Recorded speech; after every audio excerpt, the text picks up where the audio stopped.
पूर्णिमा अपने पति, सास और बेटी रूही के साथ एक झोपड़ी में रहती थी। पूर्णिमा टमाटर की खेती कर उन्हें बेचकर अपनी रोजी रोटी चलाती थी। उसके पति को एक दिन लकवा मार गया। तब से घर की जिम्मेदारी बेचारी पूर्णिमा पर ही आ गई। उसकी सास घर संभालती और वो बाहर कमाने जाती। माँ, टीचर कह रही थी कि स्कूल की फीस नहीं भरी तो वो मुझे स्कूल से निकाल देंगी। और हाँ, आज मैं स्कूल नहीं जाऊंगी। वो रोज फीस के लिए सब बच्चों के सामने सुनाती है ना, तो मुझे बहुत बुरा लगता है।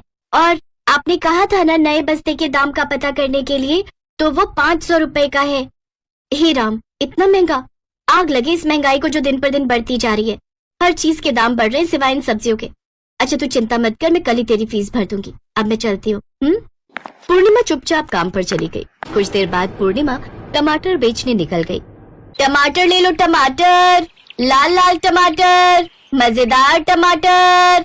कुछ दूरी पर उसने देखा एक औरत दूसरी औरत और उसके 5 साल के बच्चे को धक्के मार कर घर से निकाल रही है। तभी पूर्णिमा जल्दी से उसके पास जाती है। तुम्हें कहीं चोट तो नहीं लगी? नहीं नहीं, मैं ठीक हूँ। तभी उस औरत का बच्चा भूख के मारे रोने लगता है। माँ, मुझे भूख लगी है, कुछ खाने को दो ना। लगता है आपके बेटे को भूख लगी है। तभी तो उस औरत से पैसे मांगने गई थी, लेकिन उसने मुझे कुछ भी नहीं दिया सिवाय बेइज्जती के। हम दोनों सुबह से भूखे हैं। कोई बात नहीं, ये लो, ये कुछ पैसे रख लो, काम आएंगे। आपका बहुत बहुत शुक्रिया। अच्छा अब मैं चलती हूँ, मुझे काम पर जाना है। कुछ देर बाद 2 औरतें उसके पास आती हैं। ये टमाटर क्या भाव है? जी 50 रुपए किलो। हे राम, इतने महंगे! ये सोने के टमाटर हैं क्या जो दाम इतने ऊंचे कर रखे हैं? और नहीं तो क्या, लेकिन हम दोनों 40 रुपए किलो ही लेंगी। बोल मंजूर है? 40 तो कम है जी, लेकिन बोनी का समय है तो ठीक है, आप 40 रुपए किलो ही ले जाइए।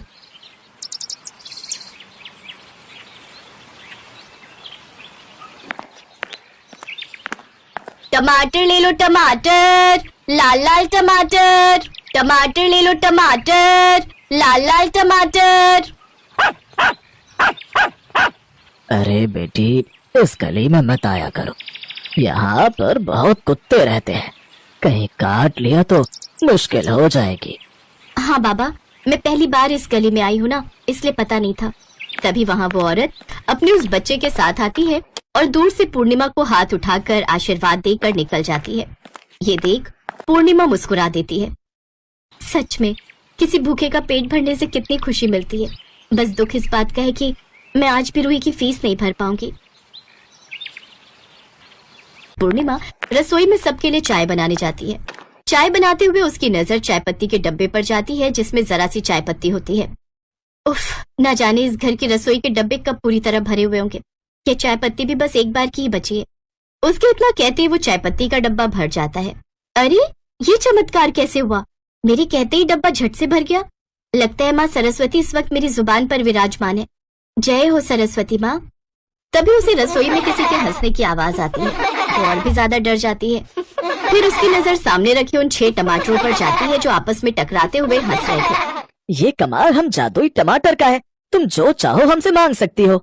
जादुई टमाटर? अच्छा, फिर तो तुम मुझे 700 रुपए दे दो, रूही के स्कूल की फीस भरनी है। बस इतनी छोटी सी चीज?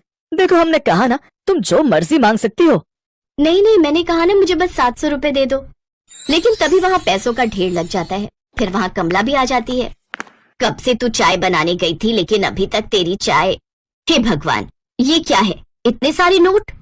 आपको पता है माँ जी, ये जादुई टमाटर है और देखो इन्होंने कितने सारे नोट दिए हैं। ये देख कमला हैरान रह जाती है। तभी अचानक से वो जादुई टमाटर सोने में बदल जाते हैं। ओह तेरी, ये क्या चमत्कार है! ये तो सोने के टमाटर बन गए। तभी उन जादुई टमाटर के ऊपर पूर्णिमा को उस औरत और बच्चे की छवि दिखाई देती है। कुछ देर बाद उस औरत का रूप माँ पार्वती रूप में बदल जाता है। बेटा, ये मेरा ही आशीर्वाद है तुम पर। मैं और गणेश धरती लोक पर लोगों की परीक्षा लेने आए थे। हमारी मदद किसी ने नहीं की सिवाय तुम्हारी, इसलिए मैंने तुम्हारे उन गिरे हुए टमाटरों को जादुई बना दिया और अब ये 6 जादुई टमाटर हमेशा तुम्हारे पास रहेंगे। तुम जो चाहो इनसे मांग सकती हो। ये कहकर देवी माँ की छवि वहाँ से गायब हो जाती है। ये सब देख वो बहुत खुश होती है। फिर पूर्णिमा को एक विचार आता है। ऐ सोने के जादुई टमाटर, क्या तुम मेरे पति को ठीक कर सकते हो? तभी उन टमाटरों में से एक तेज रोशनी निकलती है और खाट पर पड़े उसके पति के अंदर जाती है, जिससे वो पूरी तरह ठीक हो जाते हैं और अपने पैरों पर खड़े हो जाते हैं। पूर्णिमा और कमला रसोई से बाहर आते हैं तो ये चमत्कार देख हैरान रह जाते हैं। ये सब कमाल इन जादुई सोने के टमाटरों का है। सोने के टमाटर, वो भी जादुई? फिर कमला रूही और अपने बेटे को सारी बात बताती है।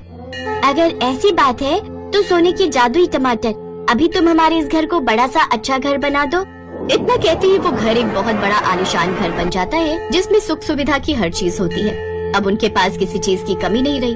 अब वो सब खुशी खुशी उस घर में रहने लगते हैं। वो सब गरीबों में खूब दान पुण्य करती और सदा माँ पार्वती की भक्ति करती।